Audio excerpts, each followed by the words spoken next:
Aujourd'hui, une petite vidéo rapide. On me demande souvent de faire des vidéos sur le réglage des suspensions.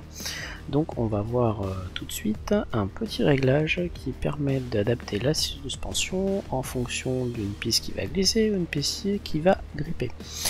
Donc en fin de compte, on va jouer tout simplement avec le point d'ancrage sur le triangle inférieur. En pratique, cela signifie que le fait de déplacer l'amortisseur vers l'intérieur sur le triangle réduit le rapport de mouvement, ce qui à son tour réduit la vitesse de déplacement de la roue, de sorte que l'effet de ressort sera moindre au niveau de la roue. En déplaçant l'amortisseur vers l'extérieur du triangle, le rapport de mouvement augmente, ce qui à son tour augmente la vitesse de déplacement de la roue avec un effet de ressort plus important à ce niveau. Donc déplacer l'amortisseur vers l'intérieur sur le triangle fera prendre davantage de roulis à la voiture, car la suspension sera plus souple, ce qui peut être un plus pour les pistes non compactées ou avec des bosses. En déplaçant l'amortisseur avant vers l'intérieur, cela améliore la direction, et pour celui placé à l'arrière, cela améliore l'adhérence.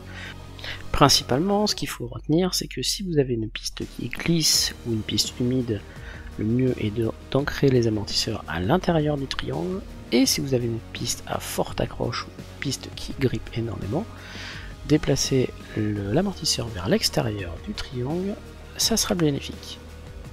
Bien évidemment, ce n'est pas juste en changeant la position de l'amortisseur sur le triangle qui va complètement bouleverser le ressenti de votre voiture, mais disons qu'en fin de compte ce n'est qu'une aide de réglage car c'est tout un ensemble qui permet d'avoir un véhicule RC parfaitement réglé.